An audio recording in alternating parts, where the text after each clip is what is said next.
Hello plant lovers, it is Matthew in Melbourne once again welcoming you back to my channel. Thank you very much for finding me. If you're new here and curious as to why he's in the kitchen, we'll get to that. But I grow cold, cool, intermediate orchids here in Melbourne, Australia without a greenhouse or grow lights or humidifiers, just me, indoors or outdoors, or they're out of the pool. So, plant lovers, if that sounds of any interest to you, if you grow orchids in the same way, do hit subscribe, hit like if you like this video, and I post every week. You can follow my continuing, very amateurish journey. But what is before us? Not more Cymbidiums, Matthew, I hear you cry. Well, yes and no. In fact, it's just yes, yes, yes. But we have some Cymbidiums here to propel the narrative as we journey through this video. But what we're doing today, plant lovers, is Orchid Rescue. Yes, I had a call from a friend of mine and she's having to wind up the estate of a distant relative who lives in Melbourne. And my friend had said, could I come around and just have a look at a few things in the house and outside before they start winding everything up? What did I see, plant lovers, but some very old, very lovely, but very in need of some care, Cymbidiums. So my friend said, okay, well, why don't you come and rescue them, divide them, and she'll have some and I'll have some, and we'll see what the blooms might be down the track. So plant lovers, this is a video about rescuing Cymbidiums and then repotting them and hopefully enjoying the blooms when they decide to bloom. So without any further ado, let's step back in time and over the hill, far, far away, not that far away, to a suburb nearby where I went orchid rescuing.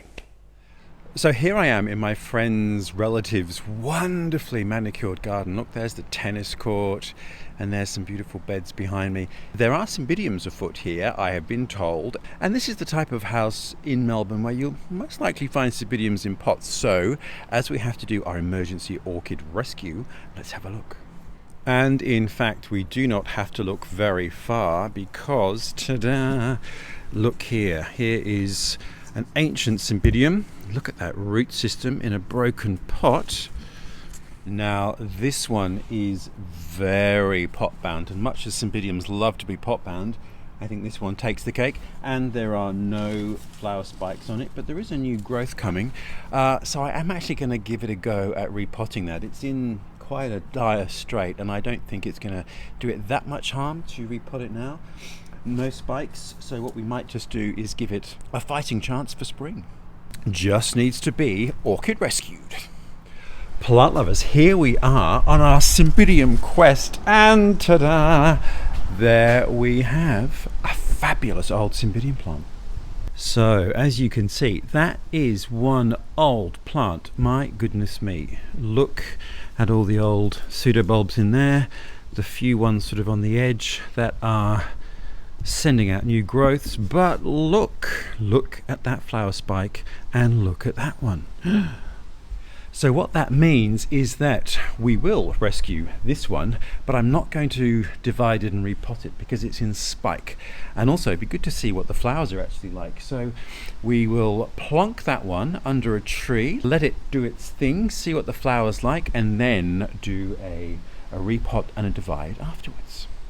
And you can see that there they are in this courtyard, which is pretty exposed and west facing. In winter, this amount of direct light is actually great for the new growth and to promote the flower spikes, but not perhaps the perfect spot for a Cymbidium. All right, I feel that there are more Cymbidiums to be found in the darkened recesses of the garden. Aha! Here we go. There is one just here, and it's got a spike on it as well. Now this one certainly looks like it's a smaller type of plant, smaller flower spike. Let's get that. It's a little rooted in. There we are. Ooh la la la la. And what a handsome plant that is. Again, it has a flower spike there, which you can see. So this one will also be one that will go outside under a tree, not dissimilar to where it was there, getting perhaps a bit more light so we can see what that flower emerges to look like. And then once the flower has died down, repot this and divide it. Wasn't that wonderful? What a gorgeous house, and I'm just so sorry that it's probably going to end up under the wrecking ball and turned into apartments. But anyway, my friend's relative was called Joss, Joss, and so the plants that were rescued from Joss's garden will be forever remembered as Cousin Joss's. So all of those plants are no IDs, so the tag I'm going to put them in will say, Cousin Joss, no ID. So whenever they do bloom, we will always remember him. But I digress. Now let's give you some context. It is now early winter here in Melbourne. And in terms of Cymbidium cycles, that is when a lot of Cymbidiums, like Exhibit A, which is mine, are in spike, if not in some cases actually in bloom. So I've got Cymbidiums at various stages of their spikiness, producing their flowers. So it is not the best time to be repotting or dividing Cymbidiums. But plant lovers sometimes needs must. Now, of those 3 Cymbidiums that we found, 2 of them had very obvious spikes. And so what we've done is my friend has taken those back to her place. She's put them under a tree with some dappled light just to see what the blooms do and enjoy the blooms when they come out. One of them looks like the buds are enormous and it's going to be an incredible flower. The other looks more akin to this in terms of its scale. Anyway, it will be really great to see what those blooms look like and to photograph them. And once those flower spikes have died, then you would be repotting those. And they're all pretty much in need of repotting, as you can see. They're very pot bound. But the example we have here has no spikes and it's in a bit of a desperate state. So plant lovers, we are going to divide, conquer and repot. And we're in the kitchen, and so in true Nigella style, we're going to be using some kitchen tools. Exhibit A, a very handsome bread knife. Exhibit B, a meat tenderizer. Now, I do not eat meat, so the only thing I use this for is crushing walnuts. But today, it's going to have a new and special purpose. All right, I'm going to move these examples out of the way and bring in our prime suspects. I'm going to refer to these later on once we've had a look at this, so it will all make sense. All right, let's go and get our Orchid Rescue. Oh, goodness me. Oh, ta-da. Here it is now. I'll come in and show you closer. This is a mother of all plants. And actually, this is a very good compare and contrast moment between my orchid, this one here, which I have made a video about, which I will link, which I think, but I actually think the name is wrong. It's Sarah Jean Yellow, but I'm just not sure that it is. Anyway, this is one of those smaller Cymbidiums with more pendulous blooms. And for the home grower, that's kind of as big as the leaf span is going to get. So it's quite a handy size. This, as you can see, is massive, which can make them a little trickier to place and to repot. In fact, makes them very tricky to repot. But anyway, interesting to compare the 2 kind of basic types of hybrid Cymbidiums. In Melbourne, I feel the Cymbidium, like the Phalaenopsis, is a bit of a gateway orchid because it's often given to people. They're very easily bought here when they're in bloom. They're in florists, they're in hardware stores, they're in supermarkets. They're just about everywhere, as well as specialist nurseries. So you see Cymbidiums all the time. Like Phalaenopsis, people are given them and then don't quite know what to do with them, so they sort of crop up everywhere. So it's not unusual. It's not unusual, as Tom Jones said, to find such massive examples in sort of older gardens spotted about the older suburbs of Melbourne. And you certainly see them on people's verandas and in the front garden, lurking, looking massive and healthy and happy in a variety of settings, which just goes to show how tough this group of plants is. Which is handy because I am going to take to it with a carving knife, except it's a bread knife. All right, I'm going to swing the camera in and have a closer look at this orchid, and let's just talk about some of the obvious things that are obvious about it before we get into it with our meat tenderizer and our bread knife. Well, plant lovers, the first observation is obviously it is in a terracotta pot, and you know my thoughts about those. I love them, but you can also see that it is in fact already broken. Ta-da! Which is going to make life a whole lot easier, but that is why I have got my steak tenderizer to do a bit of smashing to get the pot out. Now, never great to have to smash the pot, but it's already broken. But you can see how vigorous the root systems are on Cymbidiums. Now they do like to be pot bound, and so repotting them, getting them out of their pot can be tricky. Obviously, in this case, plastic would be much more advantageous as it's easier to squeeze or to cut or to get the orchid out of. Okay, so here we can see the sort of the scope of the plant, I guess. We have got these old pseudobulbs in the middle here. Now they are all really firm, so they're not rotting and dead, and we'll get to those later on. You could of course find pseudobulbs that are rotting and dead, which is fine. So what we've got to do essentially is divide this plant into hopefully a couple of new individual plants and remove a lot of these older pseudobulbs, and then we'll decide what we're going to do with those. So as I mentioned, it's very early winter here in Australia, so a lot of Cymbidiums are producing their flower spikes now.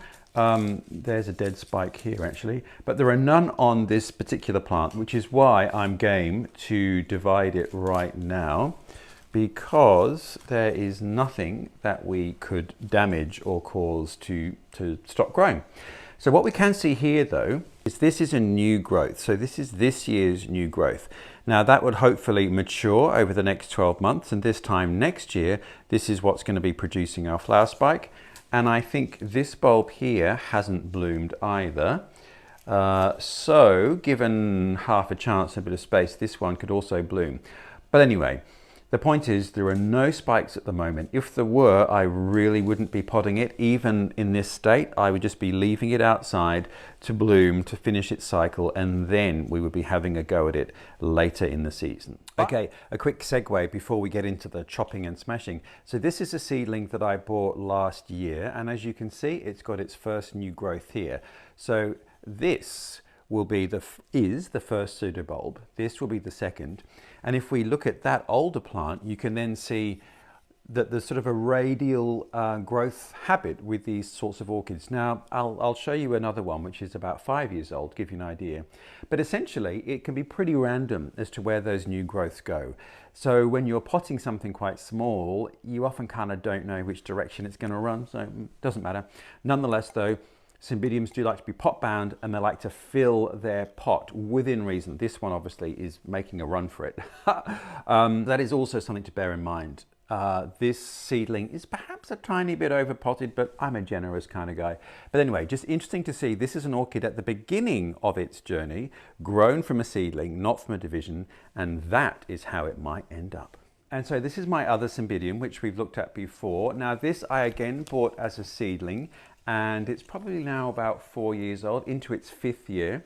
And what we can see in the middle, and I'll come and show you more closely, is that there is the growth point of the original pseudobulb for the seedling, and that is kind of grown radially out. So we have new pseudobulbs growing out around the sides of each of those older pseudobulbs. But what mine is clearly demonstrating now is that it's growing in a bit of a linear direction, kind of across that way. So pseudobulbs this way, pseudobulbs that way, but nothing that way or that way, which is perhaps not dissimilar to what this orchid decided to do. But this one has got plenty of room around this pot to keep growing. Again, if anything, it's probably a tad over potted, but you know, I am a generous kind of guy, and also the less often you have to repot Cymbidiums, I think, the better, as we are about to see. It is quite a task.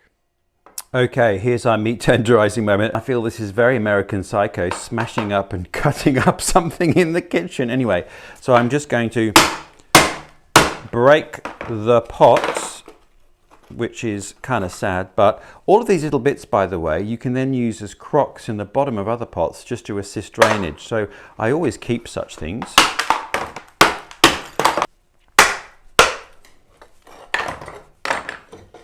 Okay, I think our orchid is happy to now come out. Oh my goodness me, there we go. Goodness, look at that. Well, alrighty, look at this tangled mess of roots, my goodness me. Now you can see quite clearly that some of them are very alive and happy, and some of them are very dead, squishy and desiccated. The great thing about Cymbidiums is they are as tough as nuts.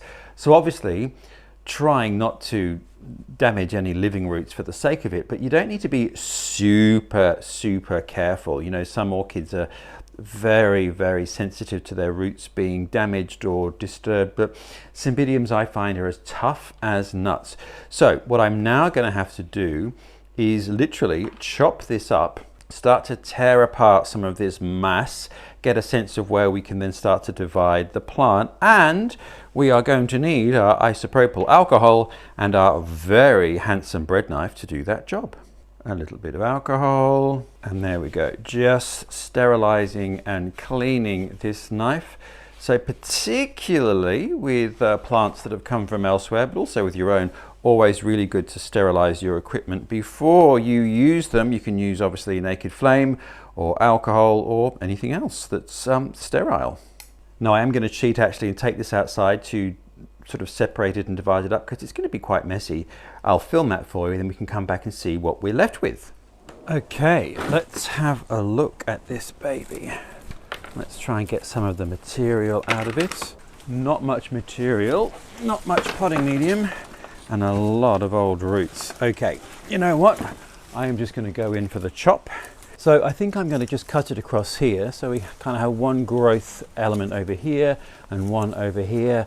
We have a couple of growths at the front here, which might be a third plant. So we might get 3 bits out of this altogether.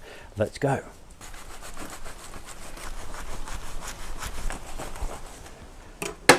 Oh,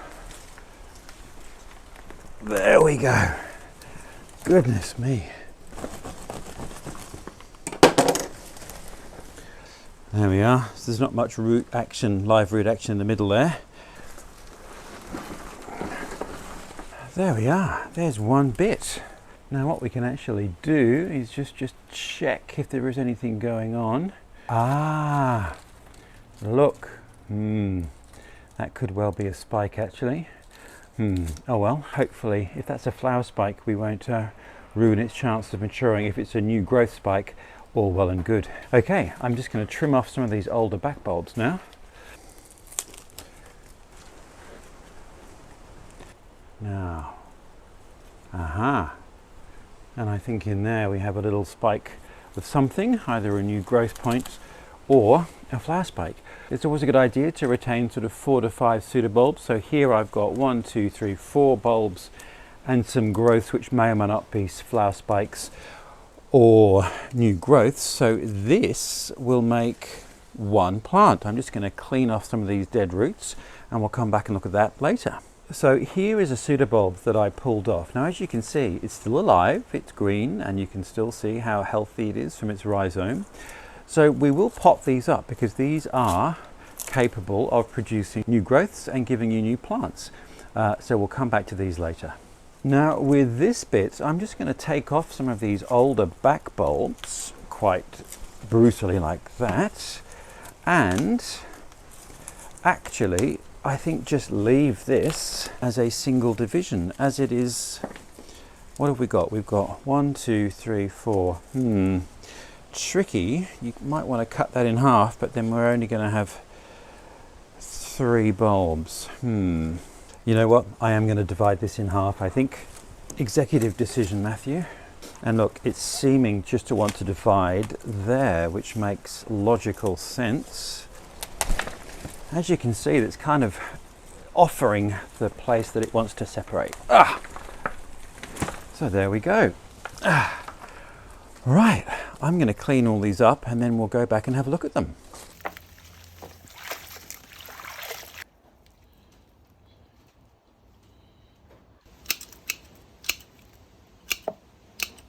Well, after our American Psycho division, this is what we're left up with. Now, this looks like a beautiful platter of Jerusalem artichokes. But let's just have a closer look at some of these pseudobulbs.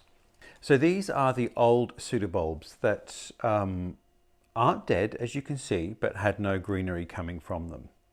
So as you can see, I have trimmed off all of the roots, and you can see here that basically with the whole plant, it's just a case of gently teasing them all out, and you'll realize that probably at least 95% of the roots are in fact dead. The other thing is to remember that you don't need to be super careful about the roots of Cymbidiums because they are all going to grow back. Now, what we can see here is a little root nub growing out of this Cymbidium bulb. Now this bulb is capable of now producing new bulbs. Obviously it's going to take 3-ish years, 2-3 years before it actually blooms. So let's not hold our breath. And that's one of the drawbacks about division and repotting, is that you can often delay the flowering of your divisions for quite some time. But these will all produce new plants, which in a few years' time will bloom and will follow their progress. Okay, but now let's look at the main attraction. So we have got, and I'll separate them out here for you, 3 plant divisions. There we are. So we have this smaller one. So as you can see, very little of the original roots left. You can see that these ones have got active growing tips and they're that lovely bright color. In fact, that's probably an old root that can come off. You see, it's more beige and not quite so happy. And what have we got here? This is a new pseudobulb shoot, I think. Although it could actually be a flower spike, who knows? This though looks to me like it's a new pseudobulb rather than a flower spike. Anyway, who knows? But there's only 2 bulbs here, as you can see, which means we are going to have to wait a year or a couple of years before that piece is at a blooming size. But these 2 pieces should be good to go. So we've got here 1, 2, 3, and a 4th pseudobulb maturing here. So that one should bloom next season when it's good and ready. And you never know, I'm not sure if there's anything lurking in there that's a flower spike, I don't think so. But once again, there's probably more roots of these that I can trim off, but you can see there's lots and lots of healthy active root growth going on here, which will provide the plant with its nutrients. And this is the one that had that beautiful, quite established new growth on it. And then lastly, this beast has got 1, 2, 3, 4 pseudobulbs, which are very, very healthy. And again, look, not much of a root system left, but lots and lots and lots of new active growth points. And we have got, I think here, a new pseudobulb starting to emerge. So very healthy divisions. So the next task is to pot them up. All right, and now to potting. As you know, I'm a terracotta pot kind of guy, even though we just saw what a trauma it was to get them out. But anyway, we'll cross that bridge. So a pot with enough room to get your roots in and the pseudobulbs and a little bit of room for growth so that I'm not going to have to go through this for the next 3 or 4 years. You could say that was slightly too big, but you know what? I'm a generous kind of guy. And remember our broken pot from before? Well, here we are. Waste not, want not, as my grandmother would say. Use those in the bottom for drainage. And this pot actually came from Cousin Joss's garden as well. I found a whole stack of old terracotta just lurking underneath some of the bushes. So a few of those crocks in the bottom there for additional drainage. Now, I am going to use, as I may have pointed out in previous Cymbidium videos, out of the bag orchid mix. So for me here in Melbourne for Cymbidiums, this is a perfect mix. Now wherever you are, you might need something different, but for me, this works really well. We then add number 1 of our magic ingredients, a little bit of slow release fertilizer. Now this is activated by warm weather, which is spring. So when the soil warms up, those little pellets release the nutrients into the soil, which the plant can then uptake. And as warmer weather generally coincides with spring and with growth, it kind of all works well. And the next secret ingredient is, of course, mycorrhizal fungi. And we just put a little soupçon in. Give that a bit of a stir about. There we go. Plonk in our orchid. Like so. Now we don't want to go too deep, so you kind of just want to replicate the soil level that was there before, which is quite high. So I'm going to just hold this up and then fill in. Now don't worry about packing it in too tightly, because they don't like to be deeply potted. What they want is plenty of room around those roots to grow and prosper, as Dr. Spock may have said. And then the last thing we need to do, obviously, is to write our label, and I am quite simply going to call this Cousin Joss, and I'm going to put the dates, which is June 22, so we know when we repotted it, and there we go, Cousin Joss's repotted division. Well, there we are, plant lovers. Oh my goodness, it is not for the faint-hearted. I'm here to tell you the dividing and repotting of an ancient Cymbidium. Goodness me, I'm actually, and I kid you not, I'm going to have a little rest and a snack now before I repot all the others. But anyway, here we go. So this is our label, Cousin Joss, and I hope, Cousin Joss, wherever you are now, you are looking down upon your orchids having a new lease of life. And all of these divisions that we've got, I'm going to give back to my friend whose relative Joss was, and just give away all the others, I think, once they've established themselves and perhaps are in bloom. So the last thing I'm going to do though with this is I am going to spray it with a systemic fungicide because it's come from someone else's garden and you just do not know what might be lurking beneath. I'm then also going to spray it with a general all-purpose insecticide. Now, I'm not such an insecticide kind of guy, but again, I just don't know where this orchid has been. Well, I do, but you know what I mean. And also, we've shaken it about and given anything that was alive that could move an opportunity to scurry off. And I'm not sure if you saw, but while I was smashing off the pot, the most enormous spider jumped out. Anyway, I was able to get it on some newspaper and put it outside. But you know, Australian spiders, you do often just think, oh. Anyway, luckily I'm not an arachnophobic. So if you are and you did see the spider, I do apologize. Anyway, it's now living its best life outside, I hasten to add. So there we are, plant lovers. First thing to remember, this is not the best season to repot a Cymbidium or divide it because we are just going into winter when they will be producing their flower spikes. The best time to do it is when the flower spikes have died, which will be spring, early summer, depending on where you are and what season your Cymbidiums dance to. But this one I think was just really on that precipice of really needing to be dealt with, and I couldn't see any flower spikes. And I do think that all the little spikes I saw are actually new pseudobulbs, not flowers. Anyway, the problem is with dividing Cymbidiums is that you can often inhibit its flowering for the next season. So you might have to miss a year, which can be unfortunate, particularly because we don't know what Cousin Joss's orchids are going to look like.